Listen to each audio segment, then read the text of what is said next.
Alô, alô, queridos alunos do terceiro ano, estamos de volta e dessa feita para complementarmos a aula sobre potencial elétrico e falarmos sobre eletrovolt. Então existem no mundo aceleradores de partículas, que aceleram elétrons, prótons e outras partículas aí, e a unidade de energia que é mais usual é o eletrovolt. Então, o eletrovolt define-se o eletrovolt como sendo o trabalho realizado pela força elétrica que age sobre um elétron quando ele se desloca espontaneamente entre dois pontos de um campo elétrico onde há uma DDP. DDP quer dizer diferença de potencial elétrico ou tensão elétrica, que é a mesma coisa, de 1 volt. Então o valor de U ou DDP de 1 volt. A relação eletrovolt com Joule, que é a unidade de energia, é a seguinte. Então tem um trabalho aqui que é dado pelo produto da carga vezes a diferença de potencial DDP de A até B. Aqui observe que o elétron está se deslocando desse ponto A para o ponto B. O elétron, por ser uma carga negativa, ele se desloca no sentido contrário ao elétron, como nós já vimos nas outras aulas, e por isso o trabalho dele é negativo. Aliás, a diferença de potencial aqui vai ser negativa, porque o potencial nesse ponto aqui é maior do que B, porque o campo elétrico está vindo nessa direção. Então o campo elétrico sai. Esse ponto tem um potencial elétrico maior do que esse. Então, o U, que é a diferença potencial, é negativa. Então, o trabalho de um eletrovolt vai ser dado por quem? O produto da carga, que é a carga elementar negativa, vezes a diferença de potencial, que é negativa aqui. Então, menos com menos dá mais. E no final tem a unidade de eletrovolt, que é 1,6 vezes 10 a menos 19 Joule. Ou seja, é fácil memorizar, porque isso aqui é exatamente a carga elementar. Então só é trocar o valor da unidade Coulomb pela unidade Joule. Então o eletrovolt está para esse número aqui. Ok? E ainda nos reportando ao potencial elétrico de um campo elétrico pontiforme, de uma carga pontiforme, o que é que observa? Se você plotar aqui o potencial versus distância, aqui está a sua carga pontiforme e aqui está um ponto a uma dada distância dela, o que é que acontece? À medida que você vai se afastando dessa carga, o potencial vai diminuindo, tendendo para zero. E se essa carga for negativa, o que é que acontece? O potencial vai aumentando à medida que você vai se aproximando da carga. E ele é representado negativamente aqui, tá? No eixo negativo, na parte negativa do sistema. E o potencial elétrico, como nós já vimos, é dado por essa expressão aqui. A constante eletrostática, que é a carga, está gerando campo elétrico de referência dividido por D. Mais uma vez lembrando que isso aqui é uma grandeza escalar, não é mais vetorial. Tá? Então aqui, se você tiver uma distribuição de cargas e eu quero determinar o potencial nesse ponto, simplesmente você soma os potenciais decorrentes dessas cargas aqui, tomando como referência essas cargas aqui. Então o potencial nesse ponto vai ser a soma dos potenciais. Uma soma algébrica simples.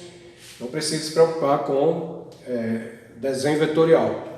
Então aqui você soma o potencial nesse ponto, vai ser K0, Q1 sobre D1, mais a constante eletrostática, Q2 sobre D2 e assim vai. Se tiver N carga, você soma os N potenciais.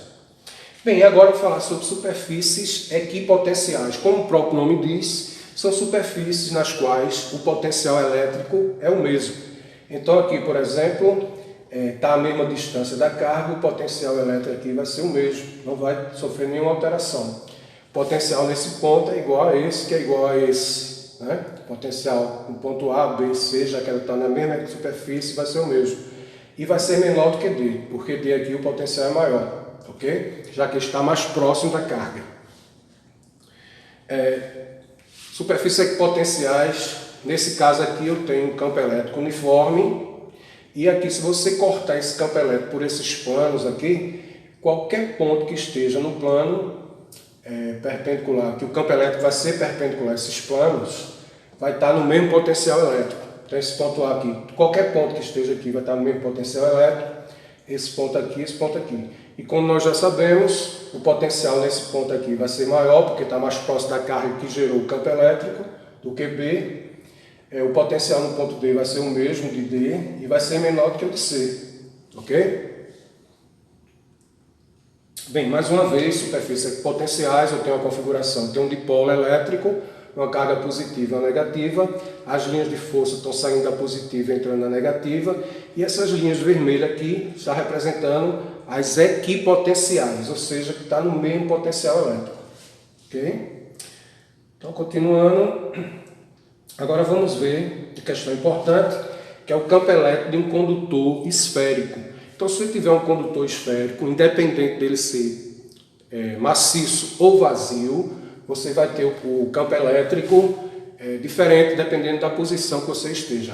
Então, no interior dessa esfera aqui, como nós sabemos, se essa esfera for eletrizada, as cargas vão estar distribuídas na superfície da esfera, e dentro da esfera o campo elétrico é nulo, certo? Do centro até a superfície, até antes da superfície, o campo elétrico é nulo. No ponto externo, nós já vimos a expressão para o campo elétrico, que é a constante eletrostática, o módulo da carga, agora tem um valor absoluto, dividido pela distância ao quadrado. Essa distância você vai levar em consideração o centro da esfera. Do centro da esfera é o ponto onde você está determinando o campo elétrico externo. Já se você tiver um ponto muito próximo da esfera, muito próximo da esfera, você determina ele por essa expressão aqui, ó, K0 módulo de Q dividido por R ao quadrado.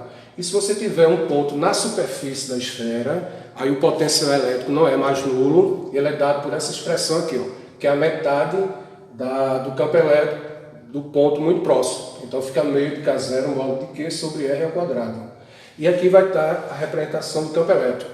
Ele vai aumentando à medida que vai se aproximando da esfera. Aqui na superfície não é zero mais, ele assume esse valor aqui. No interior da esfera é nulo, certo? E aqui ele vai diminuindo à medida que você vai se afastando da esfera. Aí você tem esse gráfico aqui, ok? E agora vamos ver o comportamento em relação ao potencial elétrico de um condutor esférico em equilíbrio eletrostático. Já que não existe movimentação de carga no interior da esfera, o potencial elétrico ele é constante, não muda. Então, no interior da esfera, do centro da esfera até a superfície, o potencial é calculado por essa expressão aqui, ó. K0, constante eletrostática, Q sobre R. Tá? E aqui no ponto externo você usa essa expressão aqui, ó, K0, Q sobre D. Vai depender da distância que você estiver da esfera. Aqui está o comportamento gráfico.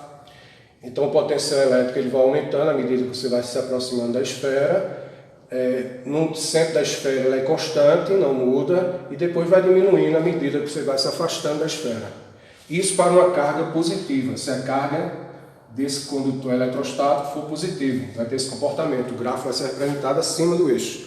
E se for negativo, ele vai ser representado abaixo do eixo e vai ter esse comportamento aqui, ó, vai diminuindo à medida que se aproxima da esfera, permanece constante e depois vai aumentando, tendendo para zero quando o D for muito grande.